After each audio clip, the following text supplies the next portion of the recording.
Welcome to the Simpleton podcast, the most popular podcast in heaven amongst the communion of saints. I'm here with Laura Heeman and Professor Daniel Gibbons. Hello, everybody. Hey, Clark. Hi, Dan. Hello. We're going to talk about today is classical education. Both in the Hyattsville community where Laura is at and the Kansas City community, new classical schools are getting founded. We both know people involved in founding these schools, and our we have multiple board members of Simple House involved in this. And so we're going to kind of do a mining of like what's involved in that. And Laura, would you like to introduce Professor Gibbons? Sure. Dan and I have known each other for, I don't know, however long my kids have been at St. Jerome's. So we both send our kids to St. Jerome's Academy here in Hyattsville, and he has 5 boys who are kind of toddler age to high school.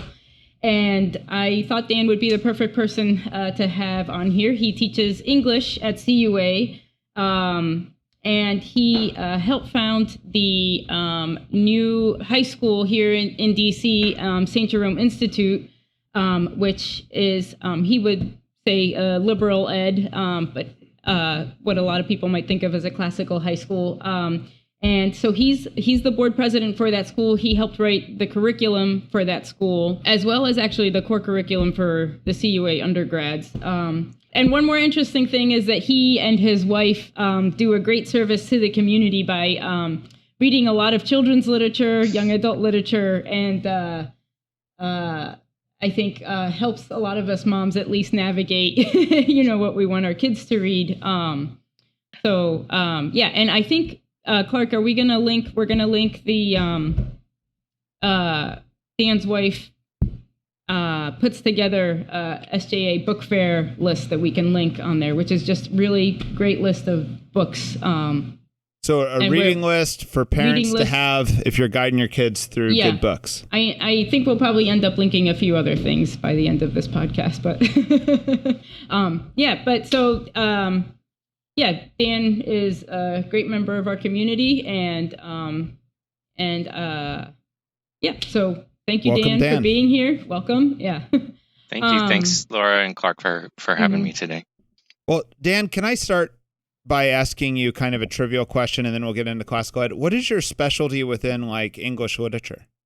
Yeah, my research specialization is in what we often call it the English Renaissance or early modern English literature. Who was William Shakespeare? Well, it was William Shakespeare. Yeah. Enough said.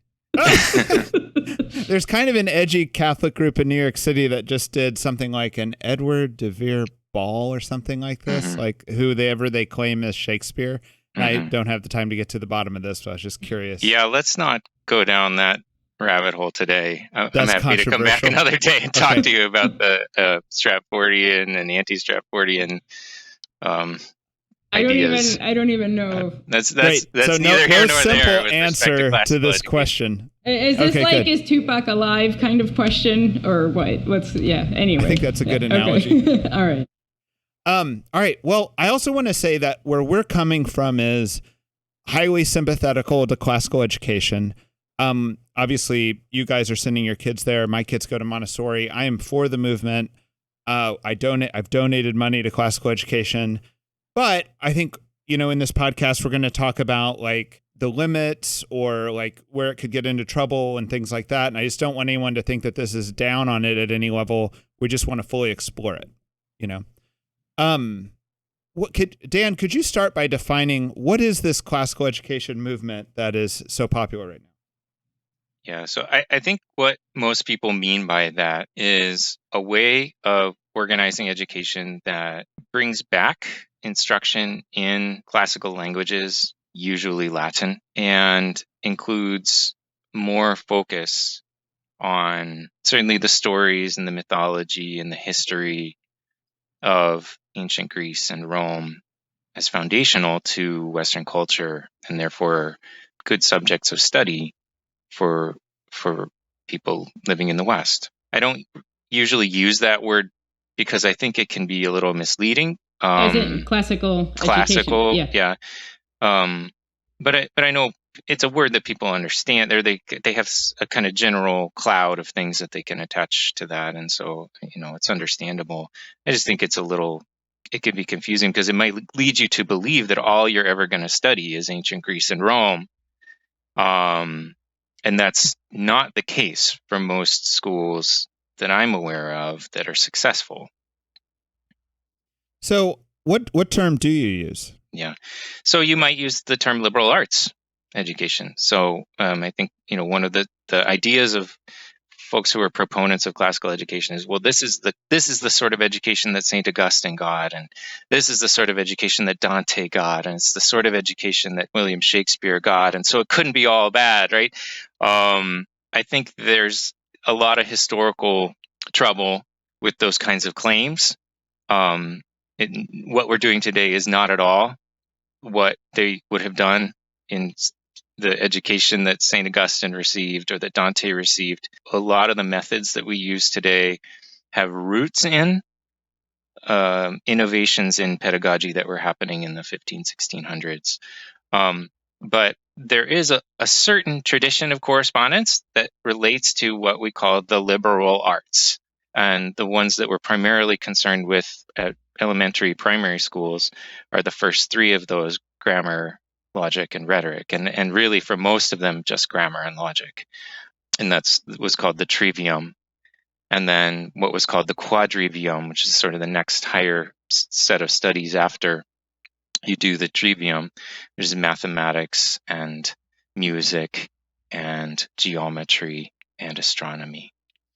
So that's the liberal arts. In the classical view, we still use that term liberal arts broadly now to mean something else.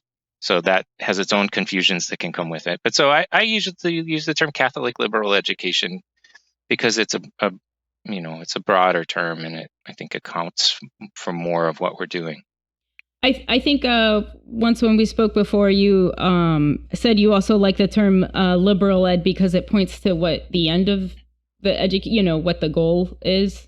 Yeah, so right. So liberal doesn't mean like the American political configuration, liberal versus conservative, nor does it exactly mean liberalism in the 18th century meaning of that word as a political term, a term in political philosophy. It really just means the arts for free people, for free men, classically, because women were rarely educated.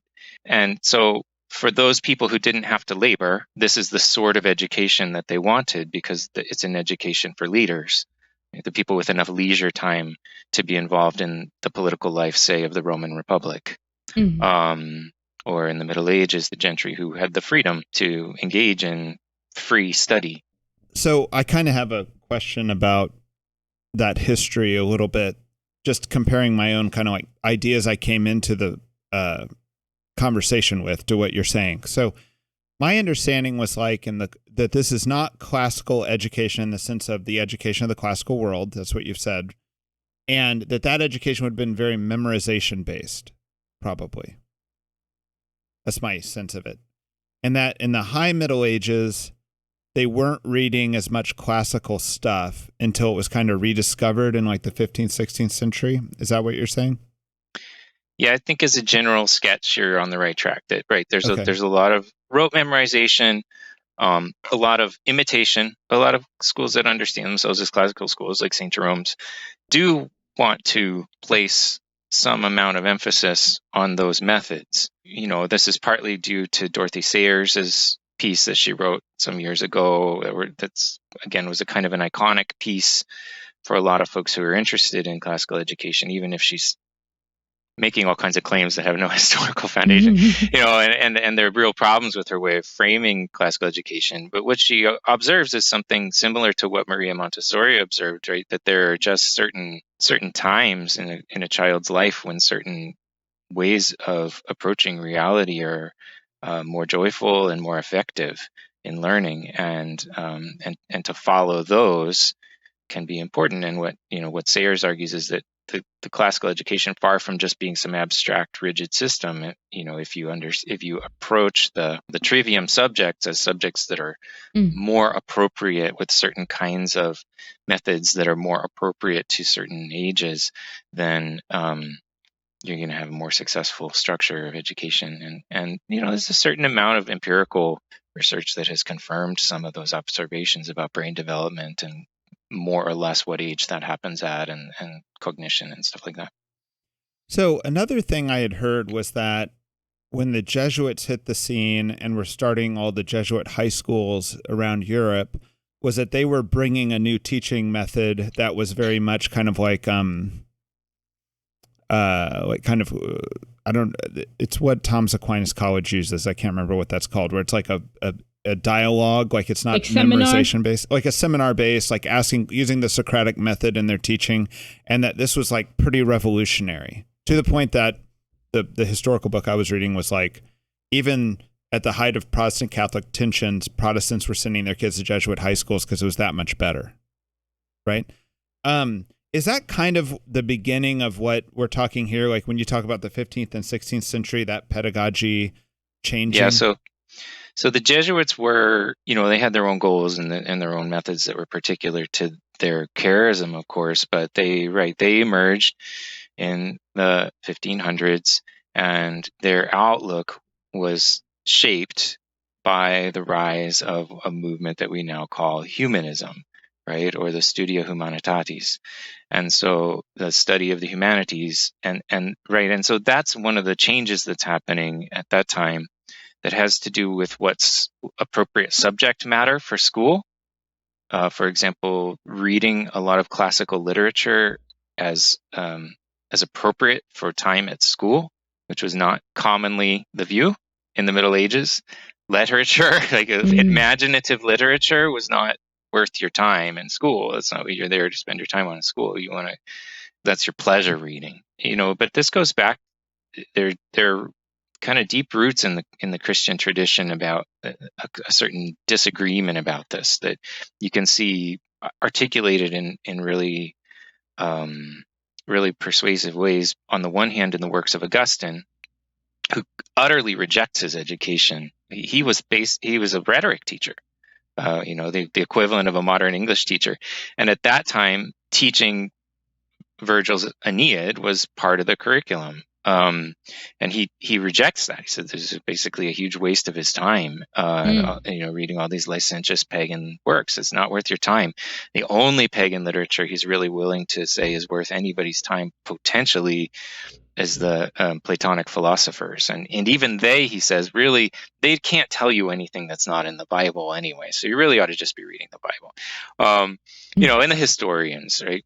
On the other hand, around the same time, you have St. Basil, who we have a piece of writing on the instruction of young men or boys written by St. Basil, in which he observes that young people aren't really mature enough to deal with what's in the Bible. The Bible is a pretty complex work in a lot of different ways and difficult to interpret.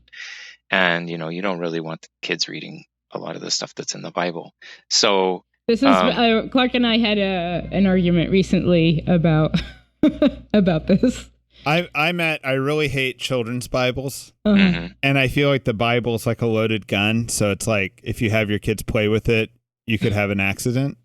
Yep. But it's like very easily misunderstood. Right. So St. Basil said, look, before young men can deal responsibly with what's actually in the Bible, they have to love virtue. You have to be a lover of virtue first before you can read the Bible with a virtuous heart that's going to lead you the path you're supposed to be led down. And he made an argument for teaching Greek literature, which means pagan literature at that time. This is the 4th century AD. There wasn't really a lot of Christian imaginative literature out there at all. So it meant pagan literature. It meant Homer and the like. And he said, look, you should teach these things to young men because they have the capacity to inspire hearts with the love of virtue. The pagan virtues, not the theological virtues, the cardinal virtues. But once they love those, that can strengthen up the heart And, you feed soft food to babies until they get strong enough teeth that they can actually chew the meat. And then you give them the meat. When you say young men, are you talking like second graders? Or are you talking like ninth graders or what? Yeah, what he's really talking about is boys, which means probably anywhere from starting at age 10-ish up till, the teenage years. Young men were expected to be more mature and independent earlier than they are now. But around age 10 was a typical time that they'd start instructing young men and go to grammar school. And the grammar they were learning was Latin grammar in the West. They weren't learning English or French grammar or whatever. You learn that from, your mom or your local parish priest or something. If you're going to learn, if you're going to think analytically about your native tongue at all, which is unlikely, actually. So another misunderstanding I had, besides classical education actually being the education of the classical period, is that I thought, well, maybe it's like a great books education, like a St. John's College out there, in Maryland or what. Mm-hmm. So like, how is it different? Like, are you actually doing like the great Western books? Is that the focus of like the high school education? I think there is a lot of overlap and sensibility between the great books movement and the classical movement. The whole Mortimer Adler great books thing was a particular thing. And much of what he was recommending that people read was the literature of the ancient world. But it was also great modern books.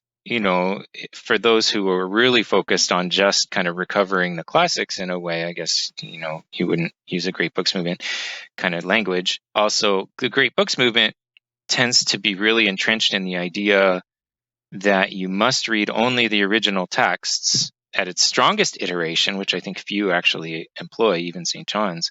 You must read them only in the original languages, or you should not read them at all. That's a really strong logic. Now, that's not where Mortimer Adler was with it, but that would follow the logic of that movement. The other logic that's behind all this is that, like, when you were talking about the education of leaders and things, it's kind of an elite education, right? Like if you say, hey, read all the great books in the original languages, well, you're not talking about all my kids. You know what I mean? Like you're not talking about the average person that you're going to master 3 or 4 languages and read all the great books. No, though your kids could, it's just not, I expect they probably have the capacity to do it, but we don't have the kind of cultural commitment that would lead to that for almost anybody nowadays. So you're right, but it was very class related. It was the education for a certain kind of a person who's going to fit a certain kind of role in society. And for a while, something like it was preserved by the clerical estate, right, in the Western Middle Ages, but really only for priests for a long time.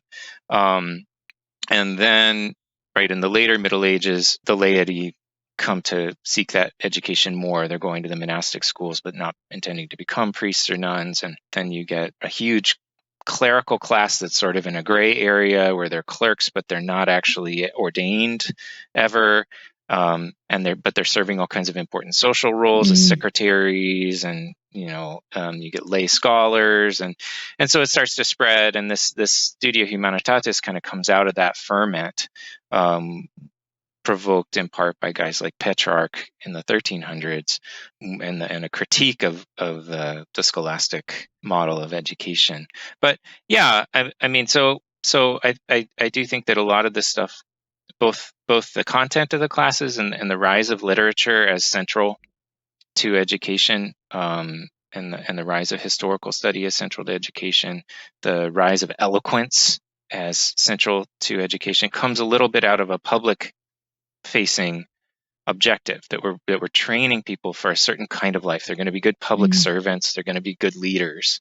They're going to be eloquent in order to persuade the masses to lead them to the good. So do you think like today's classical education is like for everyone? So when you get to America, the great books movement, it, to a certain extent, is this American thing that happens. It connects in a way with the the GI Bill and other movements that are happening in the mid 20th century in the United States, where there's an idea that we're going to open up this education that had traditionally been just sort of for the gentry, for the privileged. We're going to open it up and make it available to everybody. And the notion that, well, actually, we're all supposed to be free, right? We're all, the objective here is that we're not going to have nobility in America anymore. We're going to have free citizens, and we're all going to be fundamentally equal. And so why shouldn't we all get the education of gentlemen? And we need everybody to be a canny, persuasive public servant in a way. And we need everybody to be a leader. And I think that's the idea behind moving what had been a kind of elite education into the bookshelves of everyday people, with the Great Books movement, and into the colleges like the University of Dallas or St. John's, and then into lower schools, primary and elementary schools and high schools. There's an idea, no, this is an education. This actually is an education for everybody. Yeah. I kind of wanted to push back on this idea that, yes, maybe originally it was for the elites or for the upper class, right? But I also felt like a lot of this education was also for the above average intelligent. Today you hear people critiquing college education isn't for everybody, right? Because we've kind of made it for everybody. And maybe that's not a good idea, right?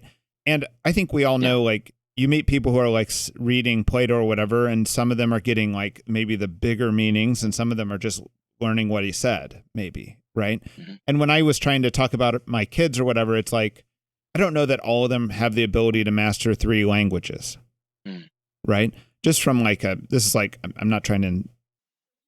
I think that's a limited historical perspective. I think when people, or even now, right, if you live in a place where you just have to know a little bit of a bunch of languages in order to get along, you just do. I mean, think about how almost the whole rest of the world knows a little bit of English plus their mother tongue.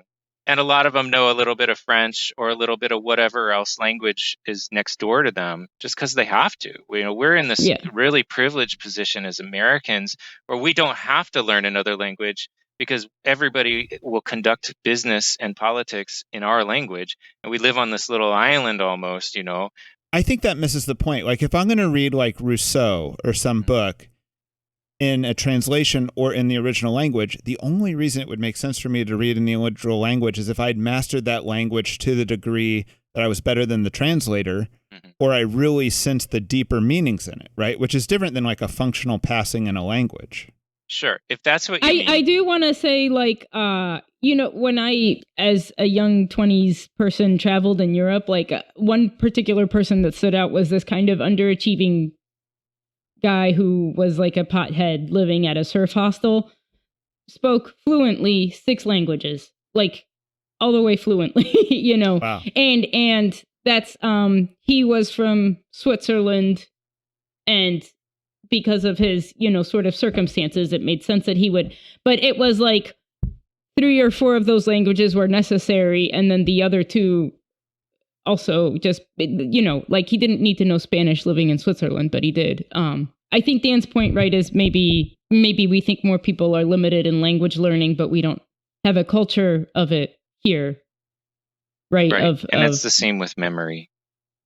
Right. What we expect people can remember and what we don't think they can remember. And when you live in primarily oral culture, people can remember things in a way we couldn't even conceive of now. But I mean, the one thing I'll say about it is, different people are going to have different capacity to understand complex ideas regardless of the language they're reading them in. And it takes a pretty high level of language mastery, which requires a lot of time for a lot of people. If you're going to be reading with great comprehension the works of subtle writers in other languages, for sure. And even in your native language, you're going to get people who have a wide variety of capacity at different ages in their lives based upon different levels of experience they have to comprehend certain subtle things about complex books. That's the state of affairs for humans generally. And it's true that that part of what's involved in that elitism thing is free time, that the expectation was to be free meant you didn't have to labor to get income. That's what the gentry were.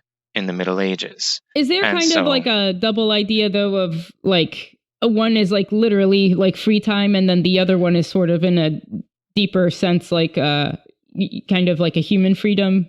Mhm. Yeah, that's Yes, right. okay. And so you gained economic freedom, and then that puts you in a position where you would be capable to undertake studies that would give you a sort of spiritual and mental freedom, Mhm. and make you free in that other sense, right? Yeah. And so to get us back kind of on to classical education, or contemporary Catholic liberal education, I don't think many places expect that anybody's going to read a great deal in the original languages until they get pretty far along in their studies. Yeah, so I don't think that that's a central idea of modern liberal arts education. In fact, I think a lot of colleges are relinquishing even requiring students to learn one foreign language. So at the pretty elementary level that we expected it a decade ago. So that's whatever. But I do think that there's a further interest in learning Latin, the Latin language in particular, and teaching the Latin language to children, starting at a pretty young age. One way to look at it that I think is pretty common is that it's serviceable. That's a serviceable way of approaching a language. You approach the language in an analytical way, and because Latin is a declined language, it requires you to sort of explode. If you approach it analytically, it requires you to kind of explode the mechanism of the language and really look carefully at cases, right? What different words are used for, and you have to be really attentive to that in Latin, because word order doesn't matter, and it's all about kind of the endings of the words that tell you what purpose they serve in a language, and that there's a kind of intellectual exercise there that's really helpful. And I'm fine with that argument. It's a little utilitarian, and it would be possible to do the same thing with Greek, so why not Greek? It would be possible to do the same thing with other declined languages, so why not those languages? Why Latin? That question arises for me, and it was part of our reflection when I was in a group that set out from the ground up to rewrite high school education, based on a Catholic anthropology. And we thought, well, we're not going to do anything just for those kind of utilitarian reasons. It's great if those benefits come along with it, but what's really the heart of education? How do you become a more great-souled person, which is really what we're looking for, and looking for the absolute freedom of life in heaven, and what's needed to contend with the challenges of our world in order to reach that goal, to become the sort of person who's likely to be able to reach that goal. And so when we looked at the learning of the Latin language, for us, it was more about the need for young Catholics to feel a sense of re-inheritance of a patrimony that had been lost in 2 generations, and a connectedness to the great tradition of the Catholic Church, of the Catholic intellectual tradition, of the Catholic arts, and start to engage and unlock some of the depths of those pieces of literature as something that is proper to you, something you own, something that's formed you without you really knowing it. We don't learn about it in school, so it seems other when it's actually it's in our DNA intellectually.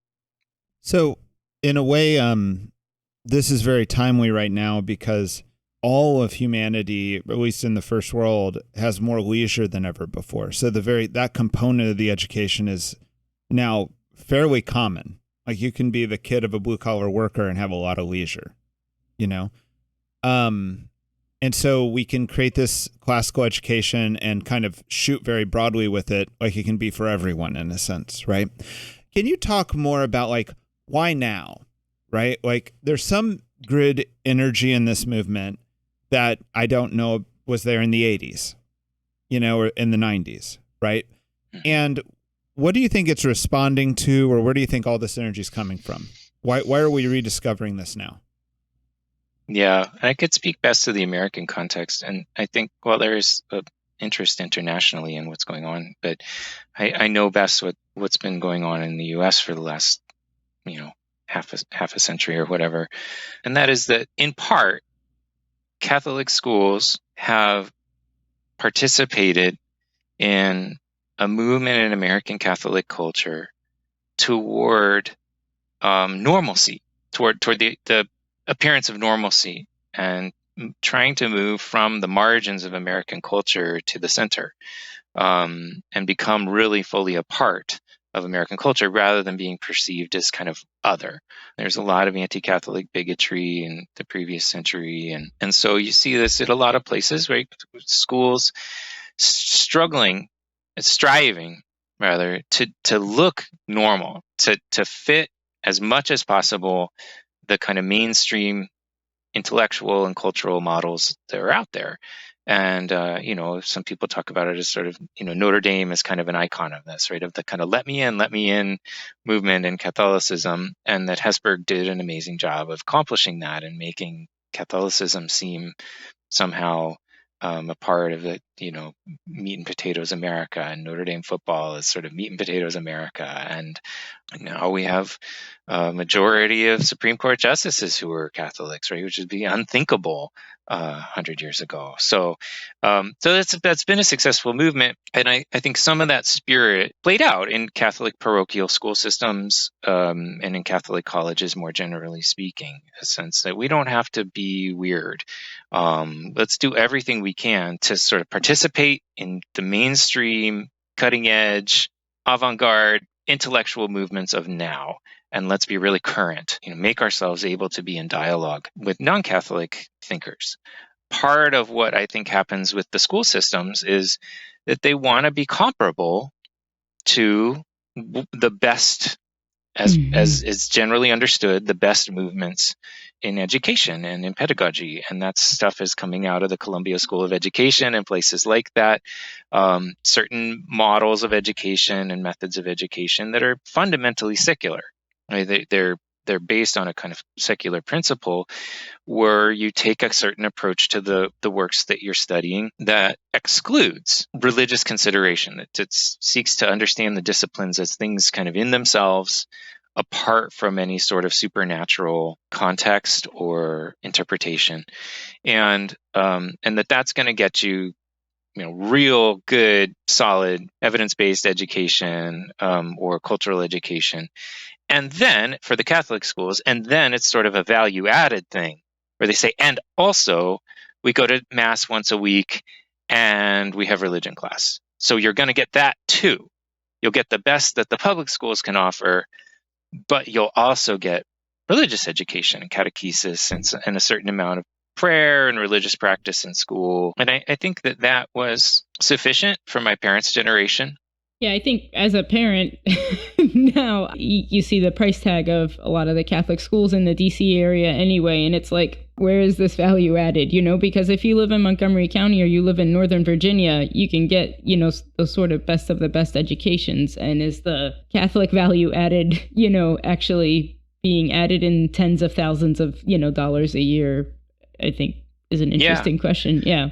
Well, and as I said, I think that was adequate for my parents' generation, in part because, the culture, generally speaking, was still kind of running on certain Christian, broadly defined Christian, Judeo-Christian underpinnings. But in my generation, all of that started to change.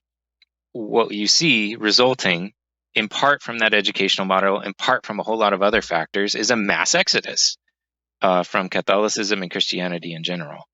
The failure of catechesis is not just a matter of bad religion books, though it's partly a matter of bad religion books. But I think, as my generation has started to become parents, we've seen that it's more than that just fixing the religion books isn't going to be good enough.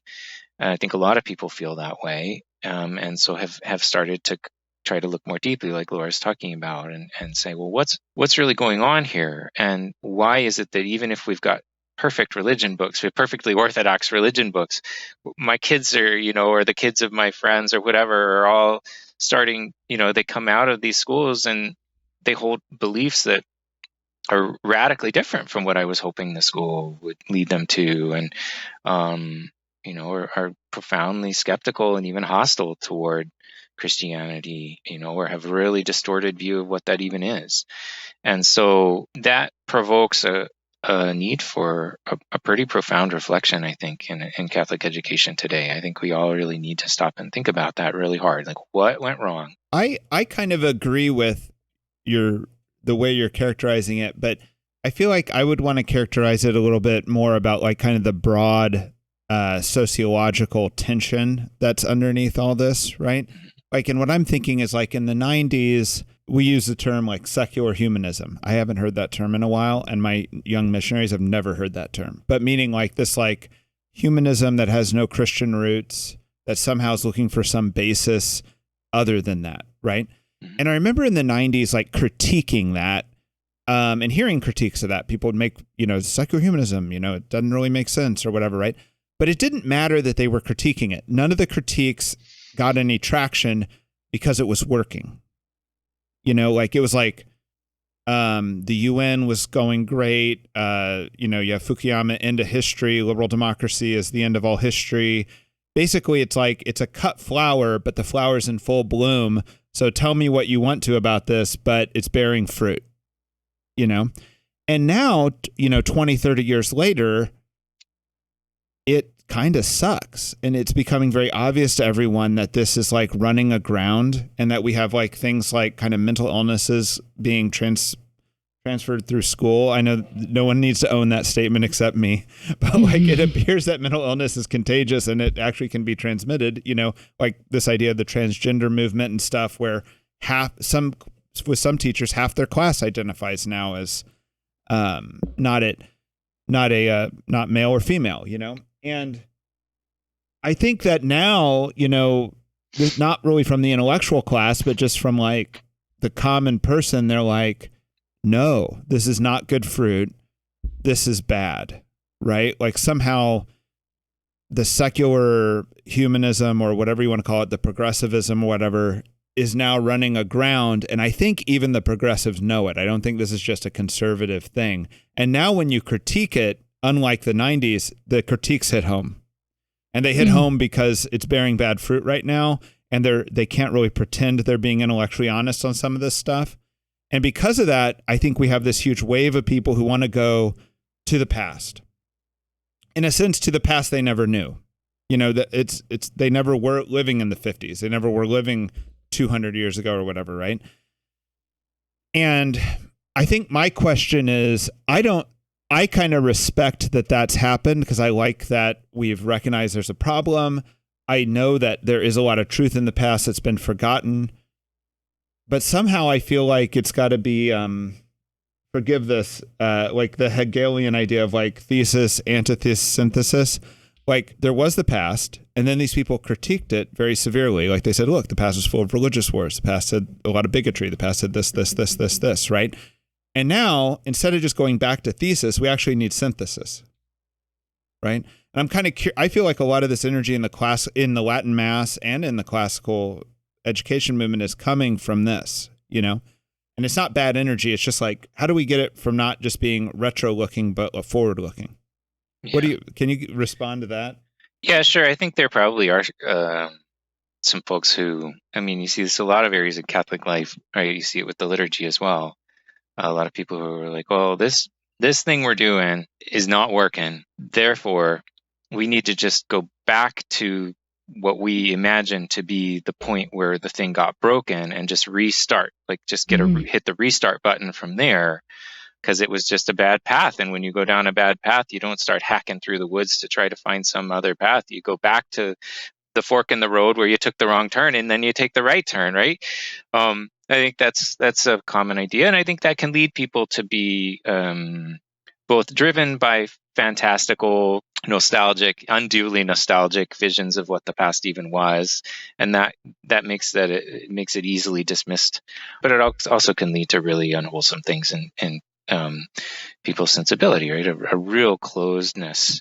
But you see a similar looking back movement in the Renaissance, right? Which is, I've argued, claimed is where a lot of our educational sensibility comes from. Well, they were doing something similar, right? I think they were noticing a lot of big social problems in the late Middle Ages, and trying to say, well, how could we do things differently? And education is one of the things that came under analysis. Like, are we doing something wrong in education where we've got, as Petrarch might say, we've got the greatest universities in the world, and all these people devoting all their time, the Thomas Aquinas of the world, devoting all this time to arguing about how many angels can fit on the head of a pin, and they know all the logical arguments for Catholic doctrine perfectly, but they've got no love in their hearts. So then what's the point?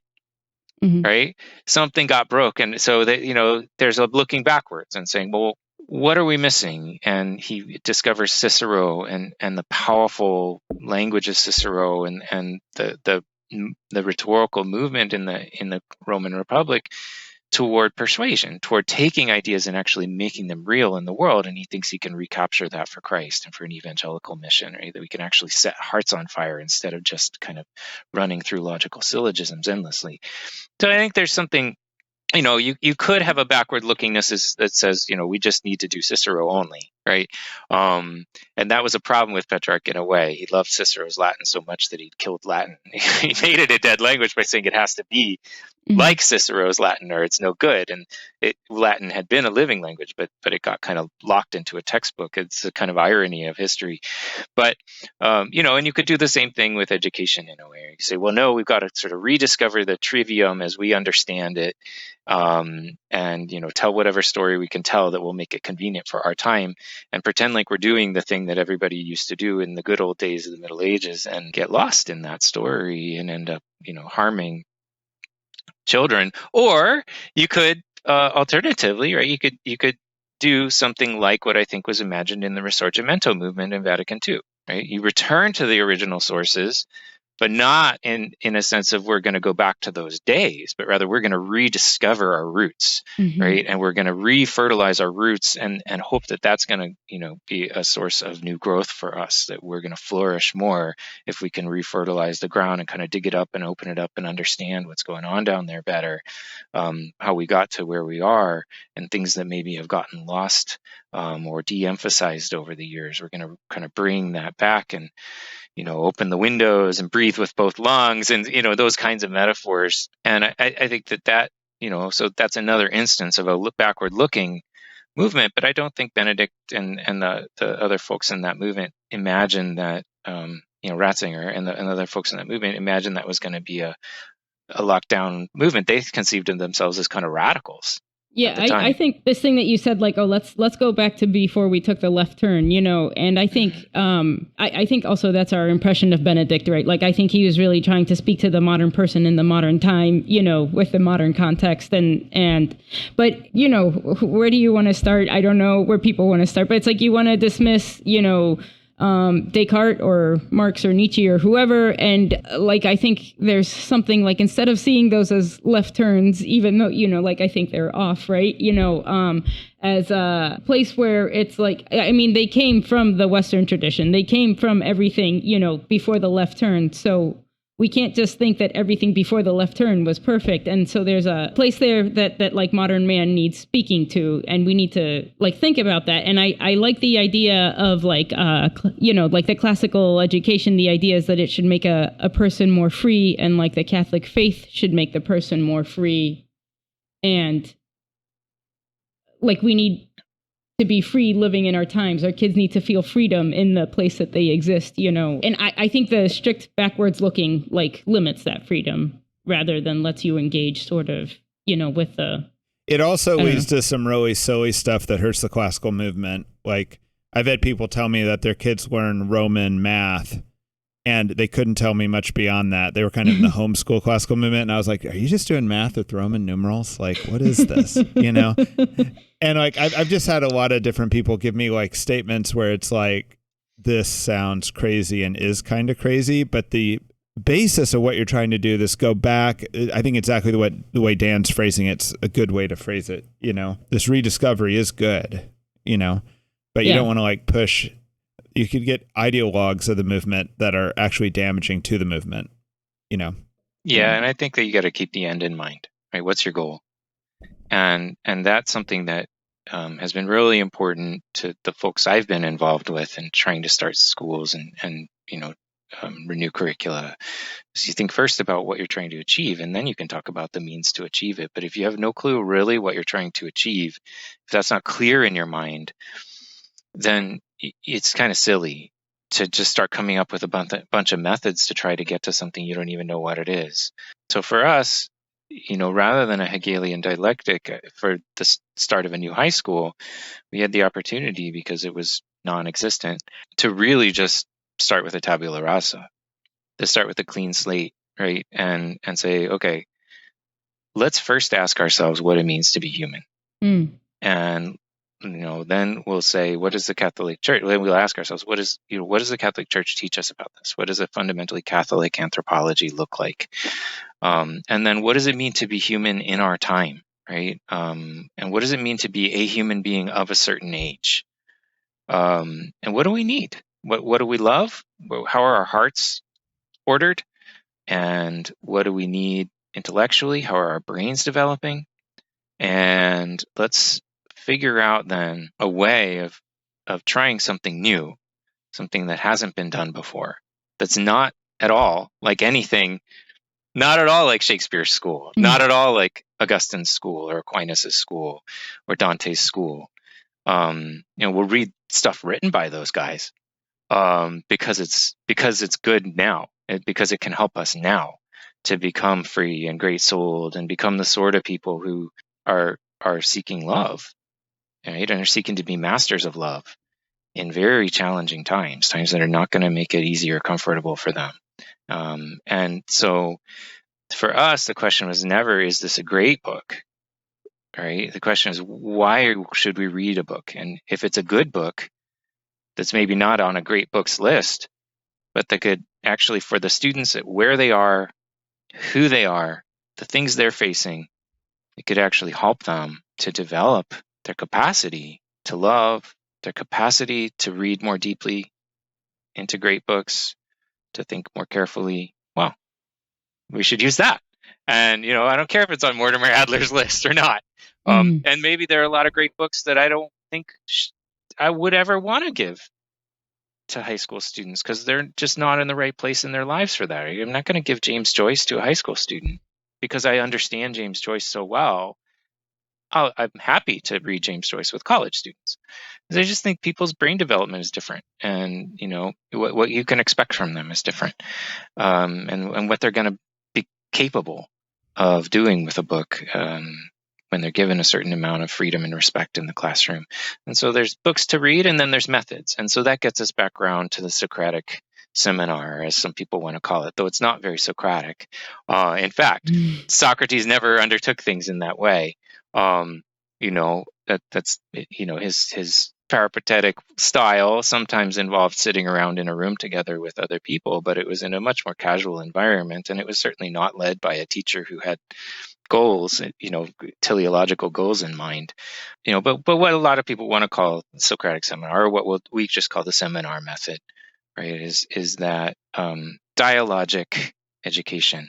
And this is something that I've been reflecting on a lot lately, because the Vatican issued a new instruction for Catholic schools, and they focused on two things.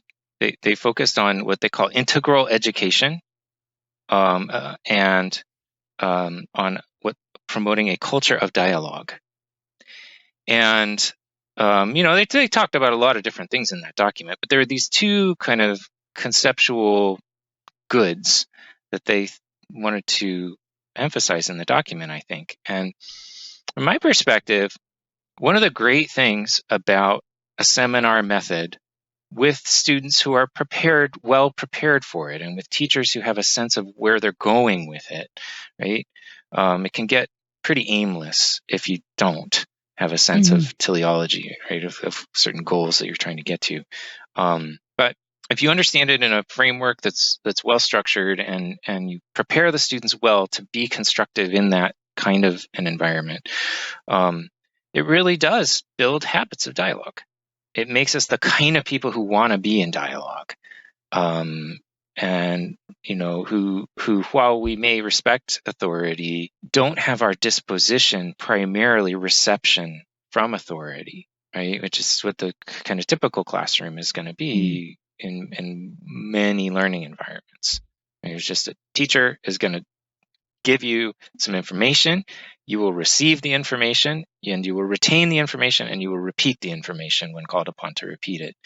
And there's a certain, that's useful for certain things. That kind of method of teaching is useful for certain things, but it doesn't shape you into the kind of person who's a dialogic person, who's a person who asks questions, who listens, but then has something to offer, and then can listen again to what the other person has to offer with respect to what you've said. So I have great hope that the seminar method offers us a really practical path to fostering a culture of dialogue in a way that I think maybe wasn't necessarily in the minds of the folks who wrote that instruction, but I think it may be the best future if we're really serious about promoting a culture of dialogue in Catholic education. Can I ask what you see the future as, in the sense of how long has the St. Jerome Institute High School been going in Hyattsville?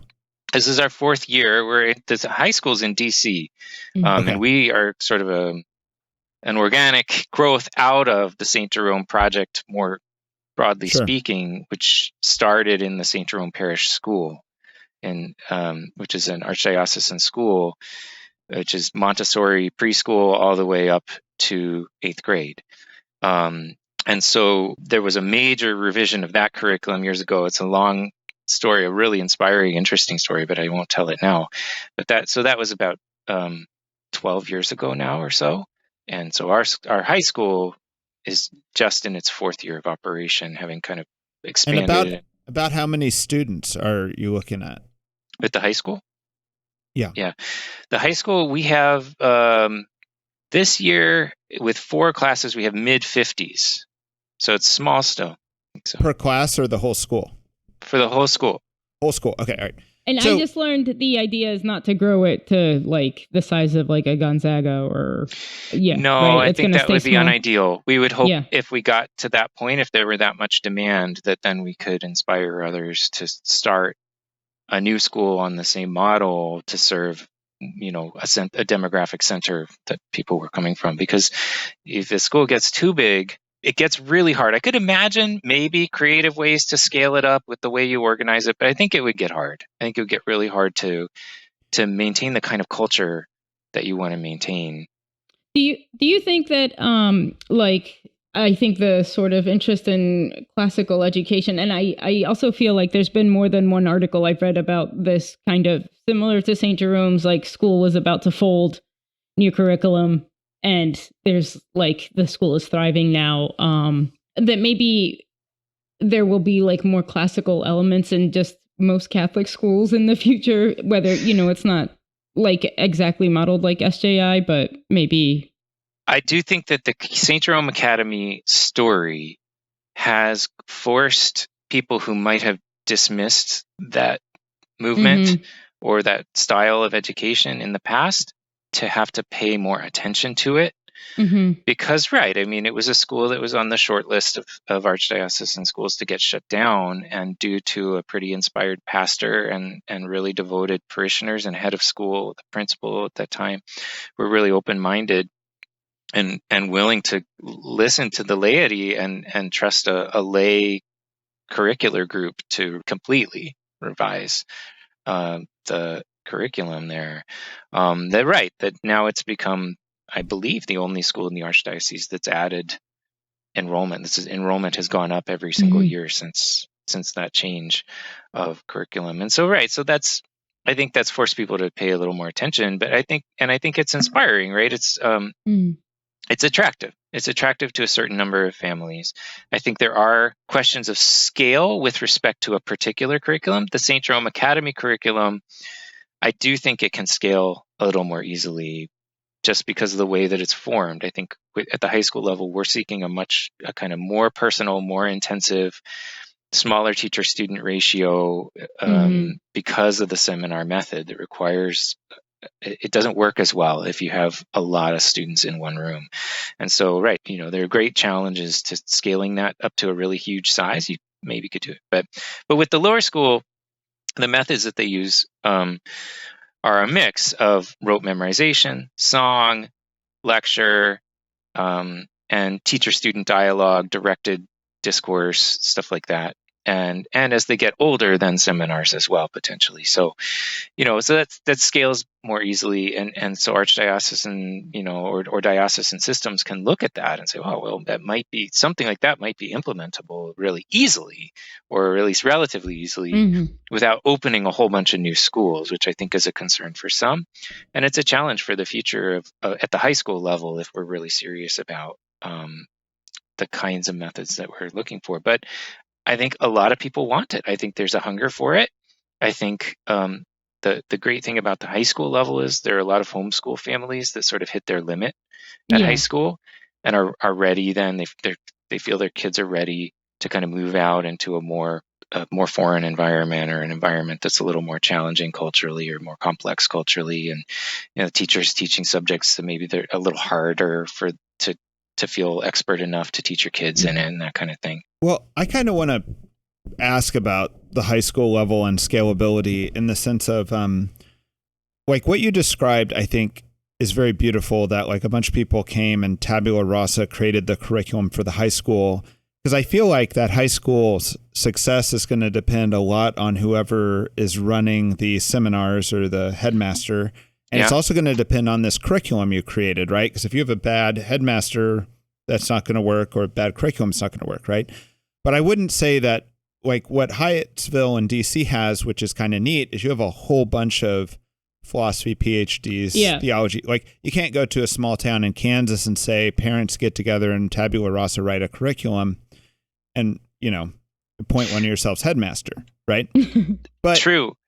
So I mean, and so, a lot of the philosophical work, we feel like that's something that we have to offer, right? That for whatever reason, the Spirit chose St. Jerome's and this community as a place to promote a certain kind of flourishing. And part of the opportunity is the high concentration of, really devoted Catholic intellectuals that live around here, but also Catholic teachers with a lot of practical experience. So, it's not just philosophical, but it's also, there's a deep practical wisdom to it. And then, and now we've actually started the school and we're running it and we're implementing it, and we can offer a lot of practical advice. But I do think that if you're going to implement this kind of thing broadly, you're going to need more administrators and more teachers who can understand a way of doing education that does have the challenge of not being plug and play.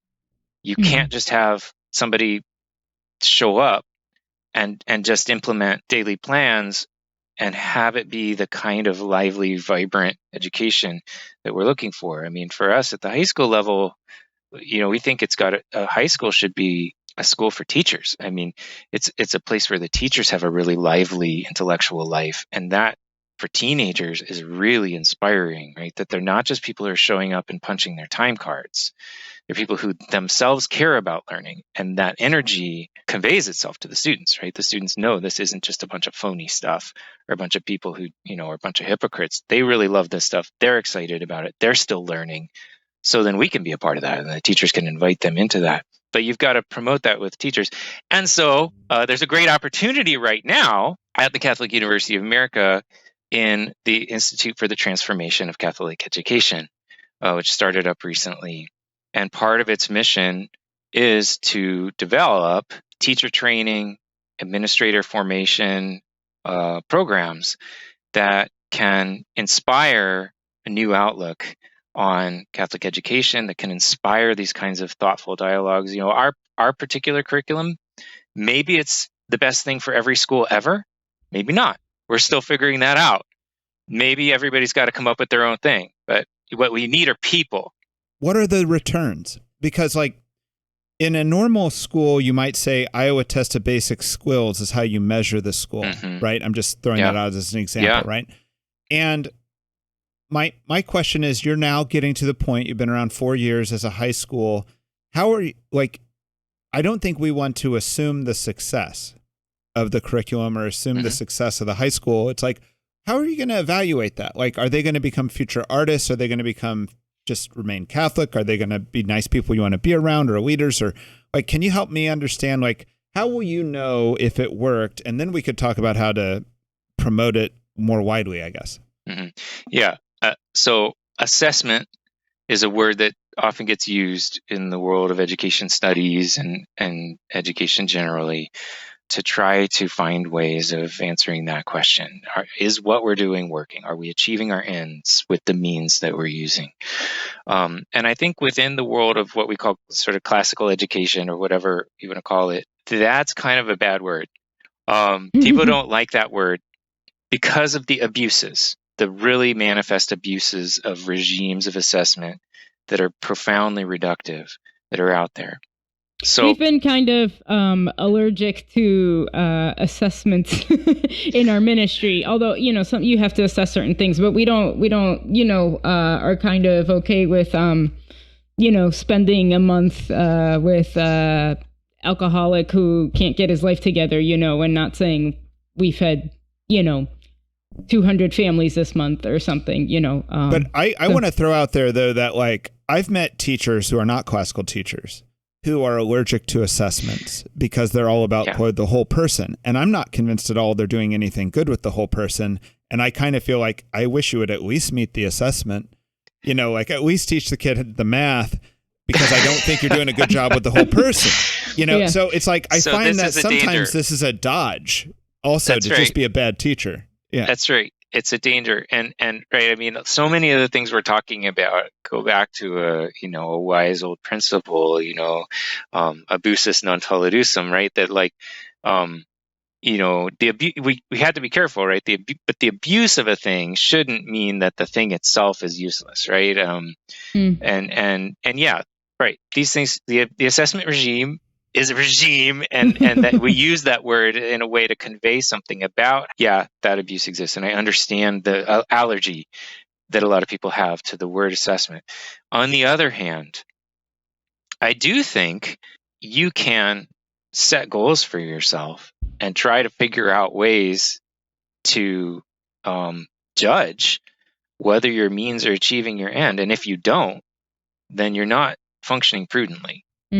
I think it's a fundamental aspect of the virtue of prudence to do so.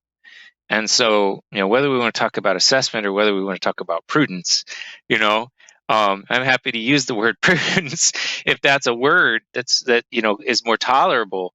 So, with respect to our high school, you asked you put the question to the high school in particular, and I think that's a really good thing to do. You really have to challenge yourself, and you really have to be self-reflective in an education environment, especially if you're kind of separating yourself from a community of typical standards, right? And you're trying to do something new. Well, then you've got to be extra vigilant and extra thoughtful about how to evaluate what you're doing, because everybody always thinks the thing they're doing is the best thing ever. So, so I guess what I would say is there are different measures that you could use for different aspects of the work that's going on at that school, right? At St. Jerome Institute in particular. And I think this might apply to any kind of high school that would follow a model like ours. One way that you can evaluate these things is you can look at testing, right? So our students take the National Latin exam, right? It's a relatively respected way of evaluating how well they're learning Latin. And so then we can look at the results of that and offer that to parents and say, well, look, right, make of that what you will. And we can help with interpretation of it if need be. Well, why did you choose Latin and not like math? What's that? What, like the choice of Latin's kind of interesting, just because Catholics are particularly interested in that. But like, what about math? I choose it because it's a classical specific or kind of like Catholic liberal education specific thing.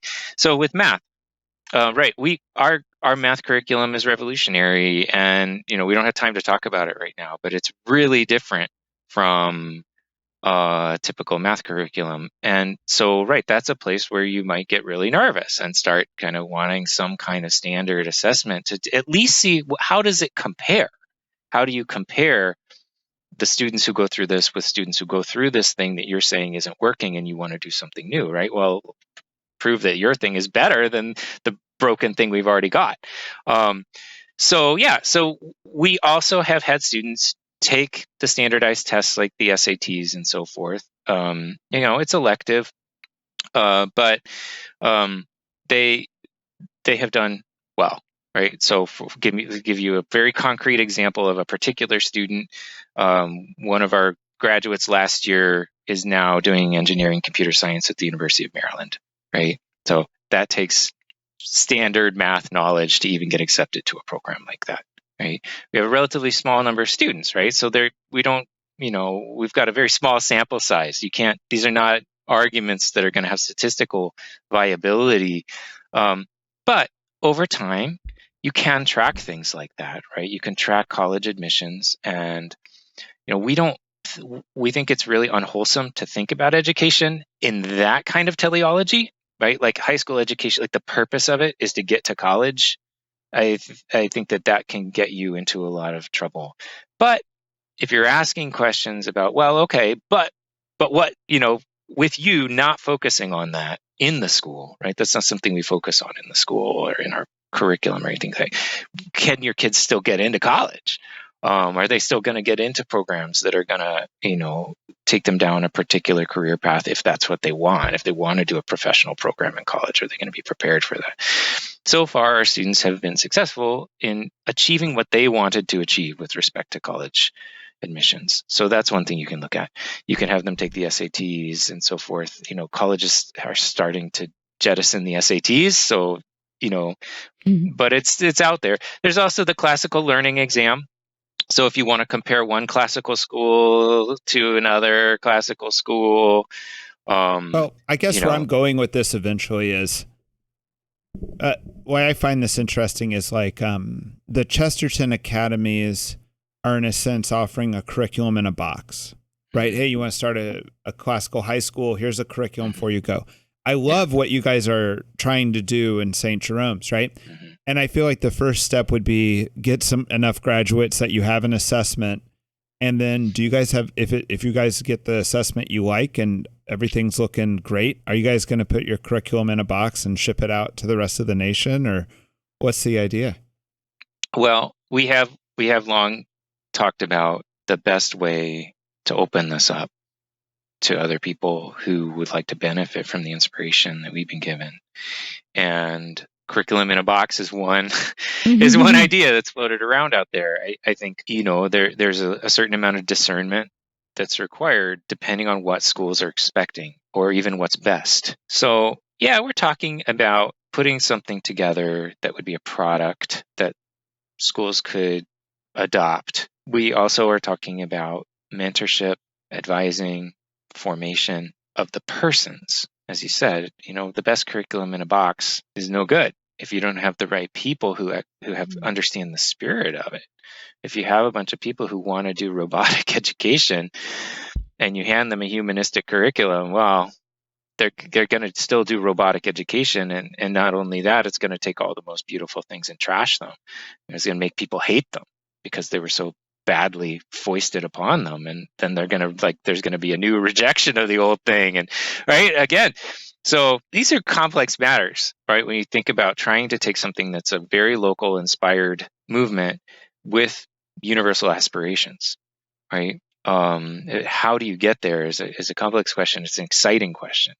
And I do think that in time, we will have some kind of a product that we offer, and it might kind of exist at multiple different levels, sort of, right? Like something that's more philosophical and, sending people out to help mentor those folks, bringing them in to help them see how it works in our school, and then just being there to guide them through the process of creation. But then also potentially more, generating a lot of materials. We have a lot of course plans and materials and stuff like that. But again, I think you got to be careful with that kind of thing. You could do more harm than good by not helping people to understand the more fundamental thing. And the more fundamental thing is, who are the teachers? Right? Yeah, but do more harm than some of the educations that are currently out there. Well, you know what I mean? Like, educations are doing harm right now, it seems like.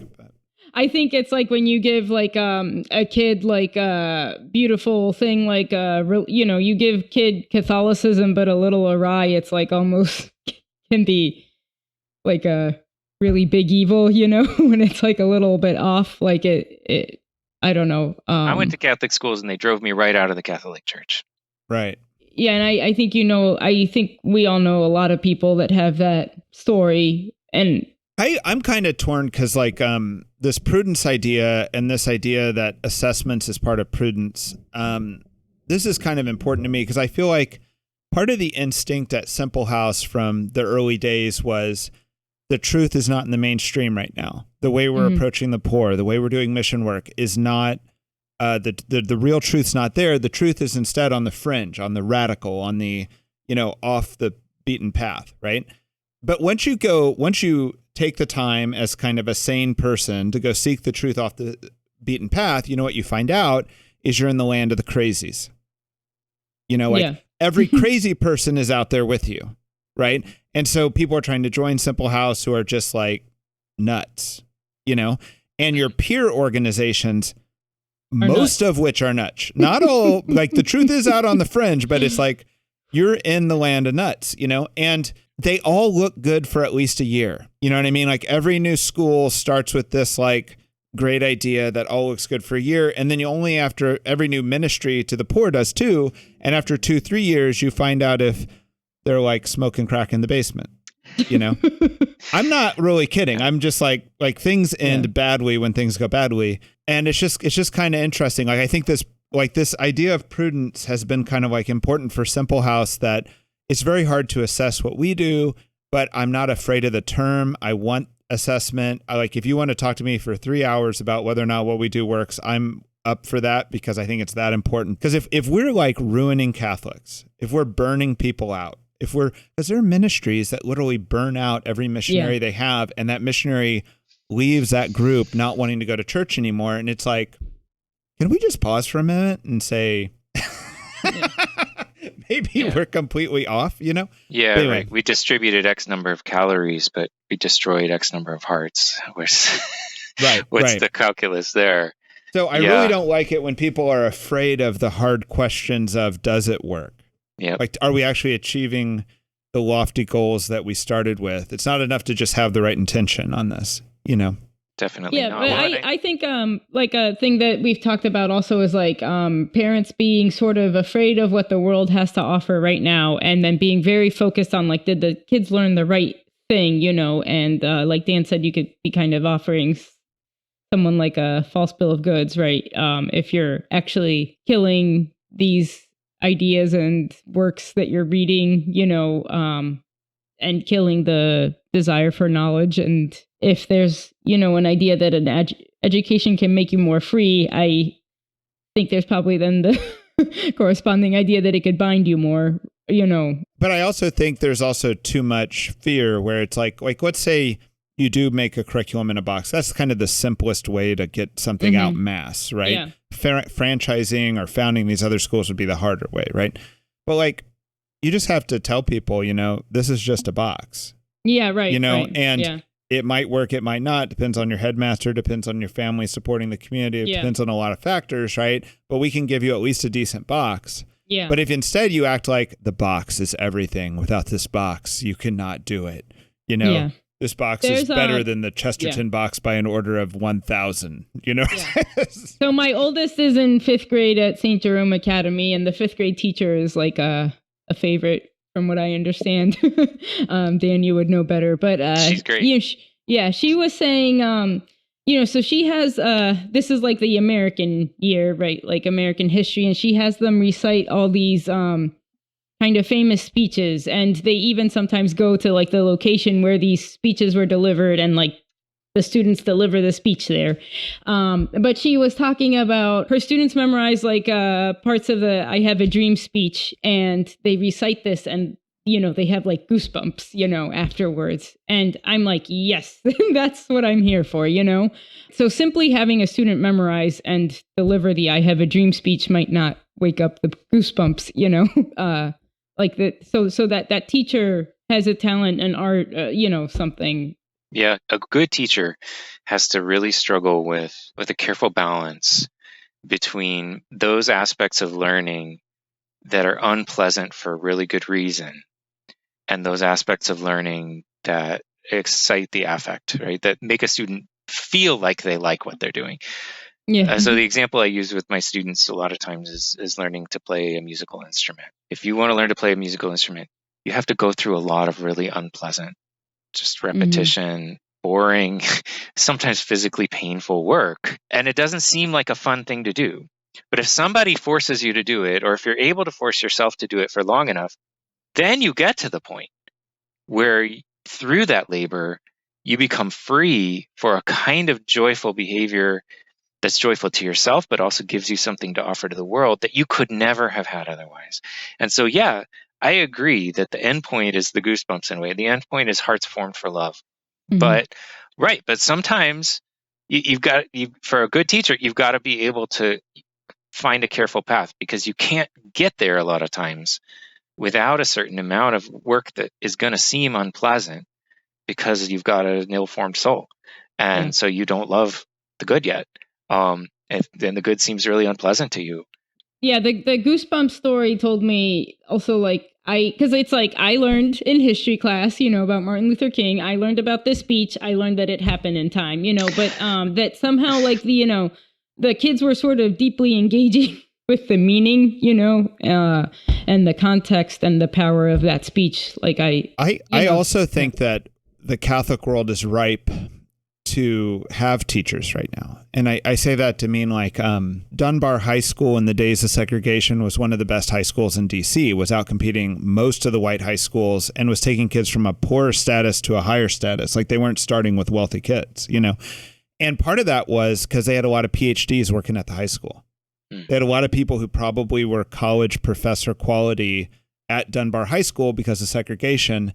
And then somehow that high school gets destroyed, Maybe because we finally gave those PhDs jobs in colleges, or maybe it just got destroyed because we just didn't care, But I think right now I see so many young Catholics getting masters and PhDs in theology, and there are no jobs for them. I had a philosophy PhD tell me that he tells other philosophy PhDs that they should start looking at secondary ed, like high school ed, because the opportunities there and the careers there are way better than what they're ever going to see in college. And I'm not saying this just hey, these PhDs, blah, blah, but actually when I meet them, they're good people. They're interesting people. They're people with ideas, they just seem like they'd be good teachers. And I just see so much of that right now with people with all this that have no role. And if we could somehow, I just think we're ripe to have the good headmasters and the good teachers to stock these schools, Have you found that, by the way, in hiring, or am I just hopeful? Yeah, I think that's true. People who are kind of intellectuals out there who pursued that, maybe with the idea that they were going to be a college professor, maybe out of a kind of habit of degree inflation, and they just went on to the next thing because that's what they could do, or maybe just because they loved it and they just wanted to not quit living the intellectual life for a while. Sometimes those folks are well disposed to be high school teachers. It's not always the case that somebody who can get an advanced degree in certain fields will necessarily be a good teacher of those things or other things at the high school level. So you have to be discerning. But it's true. We have had some really talented applicants at the St. Jerome Institute High School. And so our headmaster has been able to select a really amazing team of teachers, all of whom, again, are intellectually alive. They're intellectually alive and excited, and they share that philosophical friendship with each other. And that's just an implicit call to the students, right? In a way, the medium is the message, right? The very life of the school faculty, in a way, teaches as much as what they're learning in the classroom about how to live one's life. And they're people of deep faith, people of serious intellectual commitments, and they're doing that together really joyfully. And it's inspiring. I mean, it's really inspiring to me to go and visit the school. And I know we invite anybody to do that if they can't wrap their heads around what this thing is we're describing. Go see it. Visit a school. Find a school near you that's got a good reputation, that's maybe doing this new thing. Go see what the life is like there. If you're in the DC area, come visit St. Jerome Academy, come visit St. Jerome Institute, and see what it's all about. When we were talking earlier about the sort of success and the metrics of the curriculum, you said you have to be extra vigilant when you're kind of setting yourself as separate. And I think another thing that we bring up often is Oh, I think there's like also a vigilance when you're setting yourself as separate with kind of your mindset or attitude. We're always saying here, like, we don't just want to be against the world or against whatever, but we want to be building like a positive idea of the church, a hopeful vision of the future. I guess, is there a way that SJI or like you've thought about how to sort of encourage the families also in that way? Hey, can I piggyback on your question a little bit? Like, whenever I have any issue with classical ed at all, it's because I just meet a parent who's so afraid of the modern world that they are promoting it. You know what I mean? Right. And really this is an unfair criticism on my part, because it's like, there's parents with weird issues at every school. Yeah. Not every, it had to be classical, right? They don't all have to be like super enlightened parents. I mean, schools need to take kids from all of these parents, So, anyway, I look forward to hearing what your response to the ilk of Laura's question. Yeah, I think our curriculum it observes what we think are the deficiencies or the problems we're trying to respond to a certain extent. Otherwise, you wouldn't have to make a change, right? If it ain't broke, don't fix it, right? But not so much in a kind of combative way, but rather just saying, okay, so the world's changed. The world is always changing. It's, so, sort of classical observation, right? A Heraclitan observation. You never step in the same river twice. And right now, there's obviously a crisis in our schools, both the secular and the religious schools, right? I mean, everybody knows there's a problem with American education right now, and everybody's kind of scrambling to try to figure it out. Those problems have a particular sort of intensity, I think, for the Catholic school systems, because they're really struggling even to keep the doors open in a lot of areas, except in very privileged areas. So I think it's an important moment, not to trash the past, but rather to say, how can we give young people what they need now, with a really clear-eyed view and a clear understanding of now? So in a way, you might say, in order to do Catholic liberal education or classical education well, you need to understand the present at least as well as the past. What seems to be coming down the road for young people nowadays, and how can we help them to meet the challenges of the time and prepare for the challenges of the future?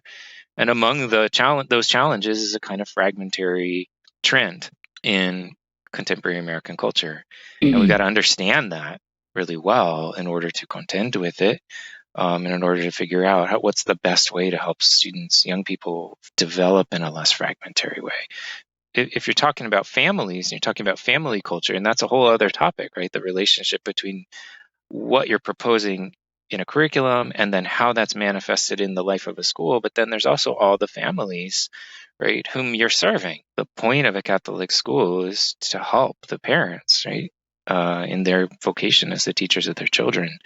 So we also see it as a goal to help the parents gain a clearer view of the world as it is, get a handle on what the heck's going on in the world that they're seeing around them that sometimes seems so scary, but also to show them how much joy and how much promise there is. You can't just withdraw from the world. You have to understand it. I love that. That's All right. Okay. Play us out. I think that's All right. Thank you, everybody. Please like, subscribe, comment, share our podcast, share it with anybody who's thinking about classical education. And thank you very much. Thank you, Dan. Yeah, thank you both for inviting me on today. Really appreciate the chance. Oh, yeah. No, we appreciate having you. All right. Thanks for the conversation. All right. Thank you. Bye-bye. Bye-bye.